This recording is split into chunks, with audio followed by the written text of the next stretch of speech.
we discussed and I raised in the NATO summit, and others raised, the future of China's involvement, what they're going to do, what they're doing with Russia in terms of accommodating, facilitating.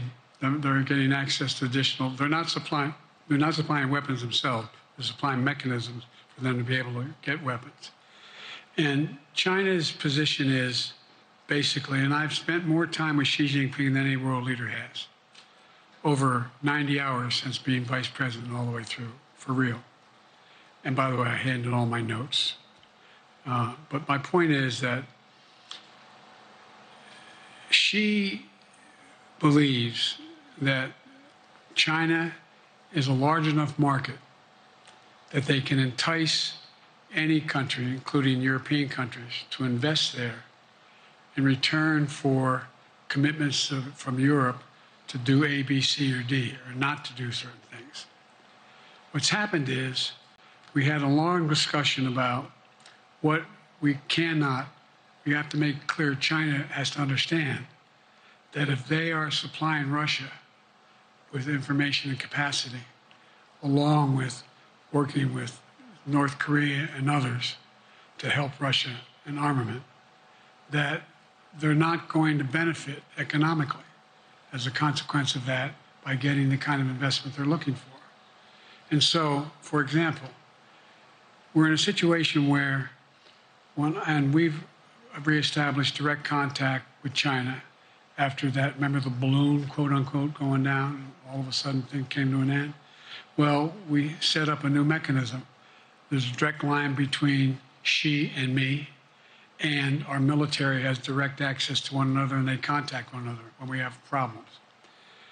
The issue is that we have to make sure that Xi understands there's a price to pay for undercutting both the Pacific Basin as well as Europe, and as it relates to Russia and dealing with Ukraine. And so we, for example, if you want to invest in China, as you know this area really well. If you want to invest in China, you have to have a 51% Chinese owner. You have to make sure that you do by their rules. And you don't have the authority, and you have to provide all access to all the data and information you have. There was a while there, as you recall, the last administration and other administrations, where the access to that market was enticing enough to get companies to come in because they had access to over 1 billion people in a market, not 1 billion, but a lot of people in the market. And so they were doing it. But that got curtailed when we started saying we're going to play by the same rules. For example, the idea they don't abide by the international rules related to subsidizing products by the government funding. So guess what? They're not going to be able to export their electric vehicles to the United States without a significant tariff. Others are doing the same thing around the world. But it is a concern. It is a concern that you have both China, North Korea, Russia, Iran, countries that are not necessarily coordinated in the past, looking to figure out how they can have impact. Interrupt that impact? Yes, I do, but I'm not prepared to talk about the detail of it in public. And I think you'll see that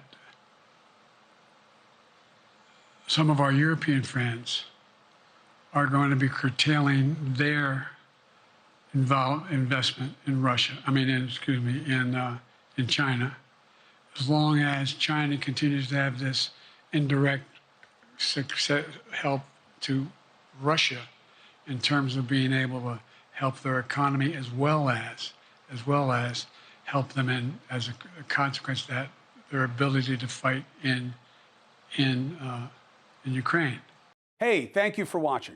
Please go to newsnationnow.com, newsnationnow.com, and you can find NewsNation on your television provider. And don't forget to click the red subscribe button down below. Then you will get more of News Nation's fact-driven coverage.